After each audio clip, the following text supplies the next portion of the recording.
আসসালামু আলাইকুম বন্ধুরা, সবাই কেমন আছো? সুবর্ণা লাইফস্টাইল ব্লগে সবাইকে শুভেচ্ছা ও স্বাগতম। সবার প্রতি আমার ভালোবাসা রইল। যারা আমার বন্ধু আছো তাদেরকে অনেক ধন্যবাদ, শুভেচ্ছা ও ভালোবাসা রইল। তাদের প্রতি আমার মন থেকে ভালোবাসা রইল। আর যারা আমার চ্যানেলে নতুন তারা অবশ্যই আমার চ্যানেলটা সাবস্ক্রাইব করে পাশে থাকবে এবং বেল আইকনটি টিপে দেবে, যাতে আমার ভিডিও ছাড়ার সাথে সাথে তোমাদের কাছে নোটিফিকেশন চলে যায়, সবার আগে ভিডিওতে দেখতে পারো।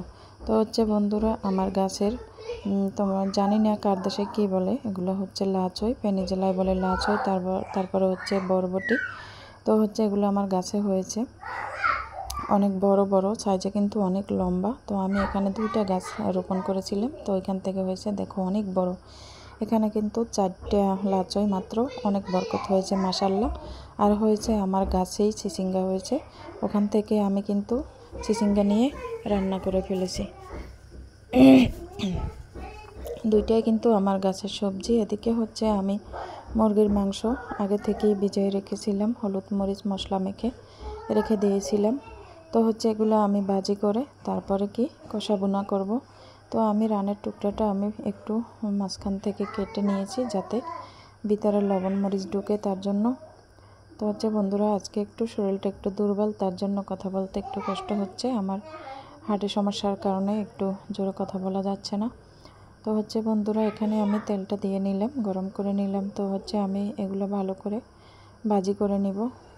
আর একদিকে তোমার আমি ভাজি করলে আমার হাজব্যান্ডে খায়, ভাজি করে যদি রান্না করে ভুনা করি তাহলে আমার হাজব্যান্ড পছন্দ করে, আর যদি ভাজি করে না রান্না করি তাহলে কিন্তু আমার বাচ্চারা পছন্দ করে, এই রকমের অবস্থা। তো বন্ধুরা, আমি ভালো করে কষানোর জন্য সব কিছু একসাথে দিয়ে নেব।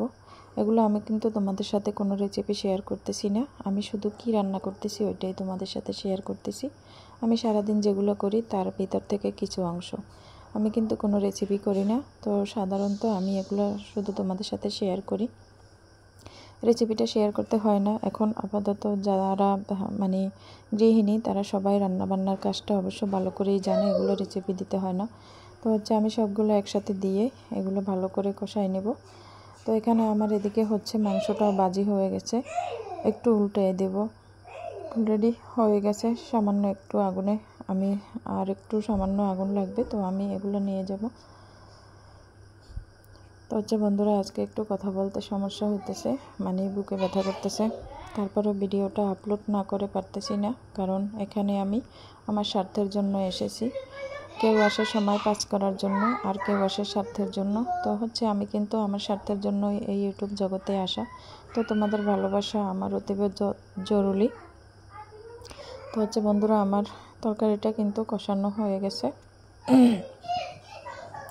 দেখো কালারটা কীরকমের আসছে। আমি কিন্তু কালার একদম বেশি করে দেই, কারণ তরকারি কালার না হলে একদম পছন্দ হয় না। তো আমি মাংসগুলো কিন্তু একদম মুচমুচে করে ভাজি করছি, এটা কিন্তু রান্না করার পরে দিয়ে কিন্তু এটা একদম নরম হয়ে যাবে। আর একদম মাংসের কালারটা লাল না হলে আমার হাজব্যান্ডে আবার একটু বকাবকি করে, উনি আবার একটু মচমচা খানা পছন্দ করে। তো এদিকে আমার রান্না কিন্তু হয়ে গেছে বন্ধুরা। আজকের রান্না লাচই বরবটি সসিন্দা দিয়ে একটা সবজি করেছি, আর মুরগির মাংস রান্না করেছি। তো বেশি রান্না করলে তরকারি থেকে যায়, অলরেডি কালকের বাসি তরকারিও আছে। তো বন্ধুরা, এটাই আমার রান্না। ভালো থেকো।